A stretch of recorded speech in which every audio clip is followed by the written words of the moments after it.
Assalamualaikum warahmatullahi wabarakatuh. Perkenalkan, nama saya Zulfiar Ahmad, NIM 21089183 dari Prodi Ilmu Keolahragaan. Di sini saya akan membacakan hasil presentasi saya tentang metabolisme pembentukan urin.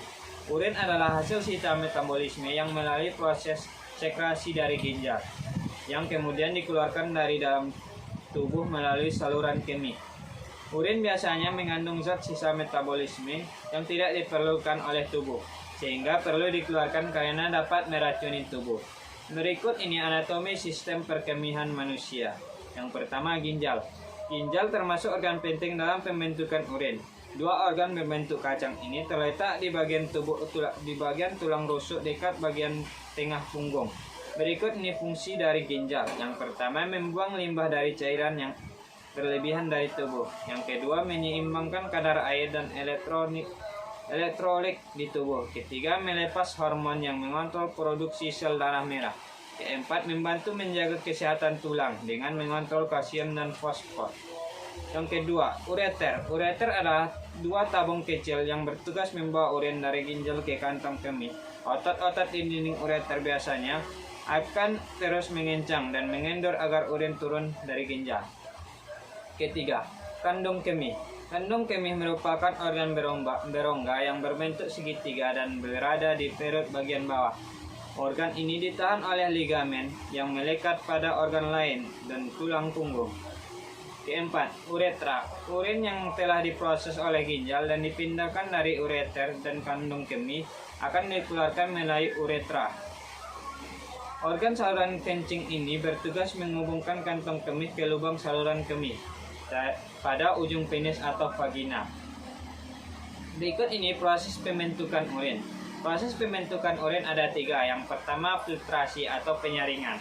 Proses pembentukan ini, yang satu ini, dilakukan dengan bantuan dari ginjal. Setiap ginjal mempunyai sekitar 1 juta nefron, yaitu tempat pembentukan urin. Pada waktu tertentu, sekitar 20% dari darah akan melatih ginjal untuk disaring. Hal ini dilakukan agar tubuh dapat menghilangkan zat-zat metabolisme dan menjaga keseimbangan cairan, pH darah, dan kadar darah. Yang kedua, reabsorpsi. Selanjutnya, filtrasi. Proses pembentukan urin selanjutnya adalah reabsorpsi, yakni penyaringan ulang. Sekitar 43 galon cairan melalui proses filtrasi, namun sebagian besar akan diserap kembali sebelum dikeluarkan dari tubuh. Ketiga, sekresi atau augmentasi. Sekresi adalah tahap terakhir dari proses pembentukan urin. Beberapa zat mengalir langsung dari darah di sekitar tumbulus distal dan tumbulus pengumpul ke tumbulus tersebut. Proses terjadinya miksi.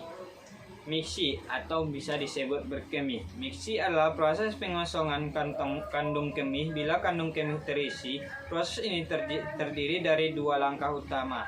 Kandung kemih secara progresif terisi sampai tanganan di dindingnya meningkat di atas nilai ambang.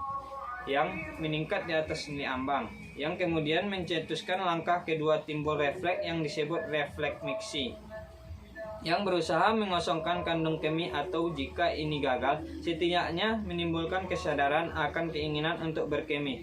Meskipun refleks miksi adalah refleks automik manual spinis, refleks ini juga dihambat atau ditimbulkan oleh pusat kontraksepsi atau buta otak. Sekian hasil presentasi yang dapat saya sampaikan. Apabila ada kata-kata saya yang salah, saya minta maaf. Wabillahi taufik wal hidayah. Assalamualaikum warahmatullahi wabarakatuh.